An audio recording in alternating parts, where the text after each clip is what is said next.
सुप्रभात विद्यार्थी मित्रों।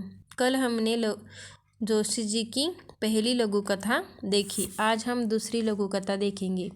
इस लघु कथा में जीभ का वर्चस्व हमें देखना है। पंक्तिबद्ध और एकजुट रहने के कारण दांत बहुत दुस्साहसी हो गए थे।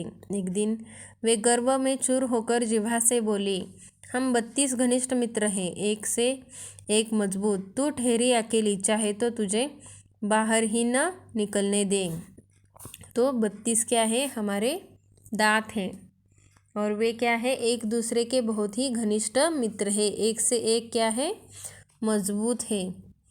और वे जिह्वा से क्या बोल रहे हैं कि तुम अकेले हो, हम तुम्हें बाहर ही निकलने नहीं दे सकते। जिह्वा ने पहली बार ऐसा कलुषित विचार सुना था। कलुषित यानी अपवित्र, दूषित विचार। अपवित्र दूषित विचार पहली ही बार जिह्वा ने यानी हमारी जीभ ने सुना था। वह हंसकर बोली, ऊपर से एकदम सफ़ेद और स्वच्छ, पर मन से बड़े कपटी हो।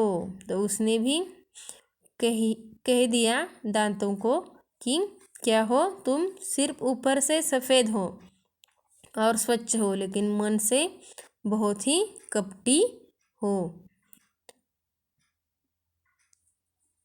ऊपर से स्वच्छ और अंदर से काले घोषित करने वाली जीभ वाचालता छोड़ अपनी औकात में रहे। हम तुझे चबा सकते हैं, यह मत भूल कि तू हमारी कृपा पर ही राज कर रही है। तो दांत क्या हो गए थे? दुस्साहसी हो गए थे। वे गर्व में चूर होकर जिह्वा से बातें कर रहे थे। वो क्योंकि वे सारे एक साथ थे, एकजुट थे, इसलिए उन्हें गर्व हो गया था। तो उन्होंने जिह्वा से क्या कहा कि तुम अपनी औकात में रहो, हम सब मिलकर तुझे क्या कर सकते हैं? चबा सकते हैं।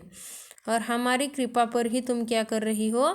राज कर रही हो। हमारी कृपा पर ही तुम क्या कर रही हो? राज कर रही हो। दांतों ने किटकिटाकर कहा। जीभ ने नम्रता बनाए रखी किंतु उत्तर दिया। लेकिन इतना किटकिटाने के बाद भी, इतना कलुषित अपवित्र व्यवहार करने के बाद भी जिह्वा ने क्या किया? उन्हें नम्रता से उत्तर दिया। कौन सा उत्तर दिया है जीभ ने? दूसरों को चबा जाने की ललक रखने वाले बहुत जल्द टूटते भी हैं। तो उसने क्या कहा? ललक यानी कि लालसा, लालची होना। ललक यानी लालची होना। तो जो दूसरों को चबाने की इच्छा रखते हैं, लेकिन क्या होता है? वे बहुत जल्द टूट भी जाते हैं। सामने वाले तो और जल्दी गिर जाते हैं। तुम लोग अवसरवादी हो। मनुष्य का साथ तभी तक देते हो जब तक वह जवान रहता है। वृद्धावस्था में उसे असहाय छोड़कर चल देते हो। तो उसने बहुत ही अच्छी बात कही है कि जिह्वा ने क्या कहा कि तुम क्या हो? अवसरवादी हो। अवसरवादी यानी स्वार्थी, मतलबी। तुम सभी दांत क्या हो? ऊपर से दिखने में स्वच्छ हो, लेकिन मन से कितने कपटी हो, अवसरवादी हो, स्वार्थी हो। क्या करते हो? अवसर देखकर अपना स्वार्थ निकाल लेते हैं। और जब उन्हें मनुष्य को वृद्धावस्था में दांतों की ज़रूरत हो, उस समय तुम सब क्या करते हो? उसे असहाय छोड़कर चले जाते हो। शक्तिशाली दांत भी आखिर अपनी हार को क्यों मानने लगे?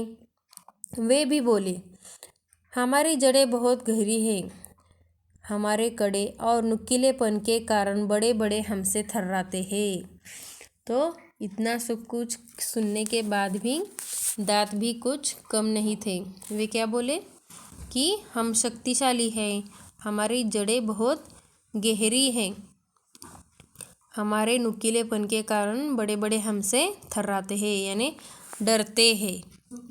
जिह्वा ने विवेकपूर्ण उत्तर दिया, तुम्हारे नुकीले या कड़ेपन का कार्यक्षेत्र मुंह के भीतर तक ही सीमित है। तो तुम्हारे जो दांतों की जो मजबूती है, नुकीलेपन है, वह क्या है, सिर्फ हमारे मुंह तक ही सीमित है। विनम्रता से कहती हूँ कि मुझसे पूरी दुनिया को प्रभावित करने और झुकाने की क्षमता है। तो जीभ ने जो सच्ची बात थी वह बोली कि तुम्हारा कार्यक्षेत्र, यानी दांत सिर्फ हमारे मुंह के लिए ही कार्यक्षेत्र उनका सीमित है, यानी सिर्फ खाना खाने के लिए ही हम उसका इस्तेमाल करते हैं, लेकिन जिह्वा का इस्तेमाल हम बोलने के लिए करते हैं।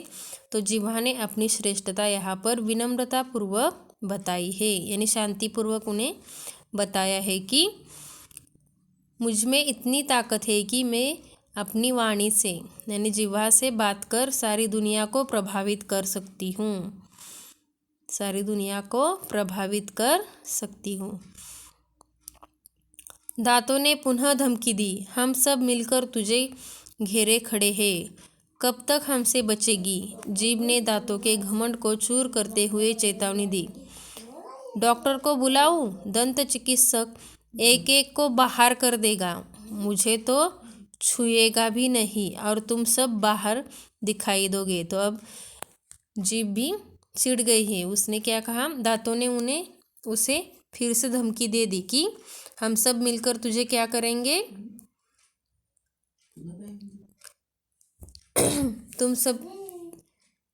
हम सब मिलकर तुझे चबा देंगे। लेकिन दांतों का घमंड चूर करते हुए उसने भी चेतावनी दे दी। जीभ ने भी दांतों को धमकी दे दी, मैं क्या करूँगी, डॉक्टर को बुलाऊंगी। दंत चिकित्सक यानी दांतों का डॉक्टर, उन्हें बुलाकर तुम सबको एक एक निकाल के बाहर निकाल फेंक दूंगी। घमंडी दांत अब निरुत्तर थे।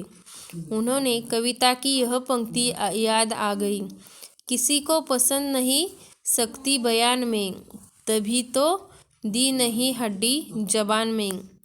घमंडी दांतों ने आखिर जीभ का लोहा मान लिया। तो घमंडी दांत क्या हो गए, अब निरुत्तर हो गए, उनके पास कोई उत्तर ही नहीं था। उन्होंने क्या कहा, एक कविता की पंक्ति कही, किसी को पसंद नहीं सकती बयान में, तभी तो दी नहीं हड्डी जबान में। तो क्या है, जबान यानी हमारी जिह्वा, तो उसमें हड्डी नहीं होती, क्योंकि किसी को भी शक्ति होना पसंद नहीं। घमंडी दांतों ने आखिर जीभ का लोहा मान लिया। लोहा मान लिया, यह क्या है, मुहावरा है, उसका अर्थ है श्रेष्ठता को स्वीकार करना। तो सभी दांतों ने मिलकर जिह्वा की श्रेष्ठता को स्वीकार कर लिया। धन्यवाद।